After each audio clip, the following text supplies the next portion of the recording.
Hello दोस्तों, आज हम लोग कुछ इंग्लिश के सेंटेंसेस को ध्यान से सुनेंगे और याद करेंगे। और प्लीज़ हमारे चैनल पर नए तो लाइक एंड सब्सक्राइब कर दें।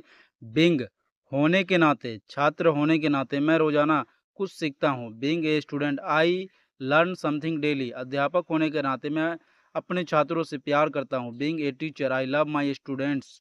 माँ होने के नाते मैं अपने बच्चों का ख्याल रखती हूँ। Being a mother I care my baby. बाप होने के नाते मैं अपने बेटे को गाइड करता हूँ। Being a father I guide my son. Being होने के नाते, छात्र होने के नाते मैं रोजाना कुछ सीखता हूँ। Being a student I learn something daily. अध्यापक होने के नाते मैं अपने छात्रों से प्यार करता हूँ। Being a teacher I love my students. माँ होने के नाते मैं अपने बच्चों का ख्याल रखती हूँ। Being a mother I care my baby. बाप होने के नाते मैं अपने बेटों का गाइड करता हूँ। Being a father I guide my son. Hello दोस्तों, आज हम लोग कुछ इंग्लिश के सेंटेंसेस को ध्यान से सुनेंगे और याद करेंगे। और प्लीज़ हमारे चैनल पर नए तो लाइक एंड सब्सक्राइब कर दे। फ़ायदा उठाना, प्ले अपन, वह उसकी दयालुता का फ़ायदा उठाता है। He plays upon her kindness, उन्होंने उसकी मासूमियत का फ़ायदा उठाया। They played upon his innocence, वह उसकी कमजोरी का फ़ायदा उठाता है। He plays upon her weakness, उसने उसकी भावनाओं का फ़ायदा उठाया। सी प्लेड अपन हिज इमोशंस। फ़ायदा उठाना, प्ले अपन, वह उसकी दयालुता का फ़ायदा उठाता है। He plays upon her kindness, उन्होंने उसकी मासूमियत का फ़ायदा उठाया। They played upon his innocence, वह उसकी कमजोरी का फ़ायदा उठाता है। He plays upon her weakness, उसने उसकी भावनाओं का फ़ायदा उठाया। He she played upon his emotions. फ़ायदा उठाना, प्ले अपन, वह उसकी दयालुता का फ़ायदा उठाता है। He plays upon her kindness, उन्होंने उसकी मासूमियत का फ़ायदा उठाया। They played upon his innocence, वह उसकी कमजोरी का फ़ायदा उठाता है। He plays upon her weakness, उसने उसकी भावनाओं का फ़ायदा उठाया। सी played upon his emotions. Hello दोस्तों, आज हम लोग कुछ इंग्लिश सेंटेंसेस को ध्यान से सुनेंगे और याद करेंगे। और प्लीज़ हमारे चैनल पर नए तो लाइक एंड सब्सक्राइब कर दें। अगर कोई आपत्ति ना हो तो, if there is no objection, अगर कोई आपत्ति ना हो तो मेरी बात को मान लो। If there is no objection please consider my please. अगर कोई आपत्ति ना हो तो मेरी भूल को सुधार लो। If there is no objection please rectify my error. अगर कोई आपत्ति ना हो तो मेरी माफ़ी स्वीकार कर लो। If there is no objection please accept my apology. अगर कोई आपत्ति ना हो, if there is no objection, अगर कोई आपत्ति ना हो तो मेरी बात को मान लो। If there is no objection please consider my please.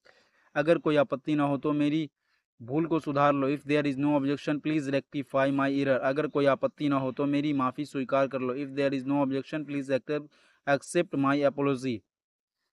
अगर कोई आपत्ति ना हो, if there is no objection, अगर कोई आपत्ति ना हो तो मेरी बात को मान लो। If there is no objection please consider please. अगर कोई आपत्ति ना हो तो मेरी भूल को सुधार लो। If there is no objection please rectify my error. अगर कोई आपत्ति ना हो तो मेरी माफ़ी स्वीकार कर लो। If there is no objection please accept my apology. Hello दोस्तों, आज हम लोग कुछ इंग्लिश सेंटेंसेस को ध्यान से सुनेंगे और याद करेंगे। और प्लीज़ हमारे चैनल पर नए तो लाइक एंड सब्सक्राइब कर दें। जहाँ तक मैं जानता हूँ वह शादीशुदा है।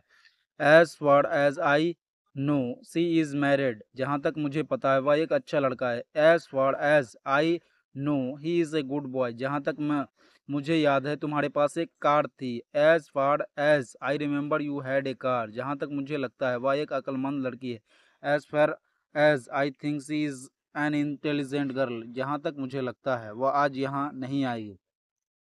जहाँ तक मैं जानता हूँ वह शादीशुदा है। As far as I know she is married. जहाँ तक मुझे पता है वह एक अच्छा लड़का है। As far as I know he is a good boy. जहाँ तक मुझे याद है तुम्हारे पास एक कार थी। As far as I remember you had a car. जहाँ तक मुझे लगता है वह एक अक्लमंद लड़की है। As far as I think she is an intelligent girl. Hello दोस्तों, आज हम लोग कुछ इंग्लिश सेंटेंस को ध्यान से सुनेंगे और याद करेंगे। और प्लीज़ हमारे चैनल पर नए तो लाइक एंड सब्सक्राइब कर दें। काम पर ध्यान देना, गेट डाउन टू बिजनेस। हमें अब काम पर ध्यान देना चाहिए। We need to get down business now. अब समय आ गया है कि हम काम पर ध्यान देना होगा। It's time we need to down to businesses. मुझे लगता है कि हमें अब काम पर ध्यान देना चाहिए। I think it's time we should get down to businesses.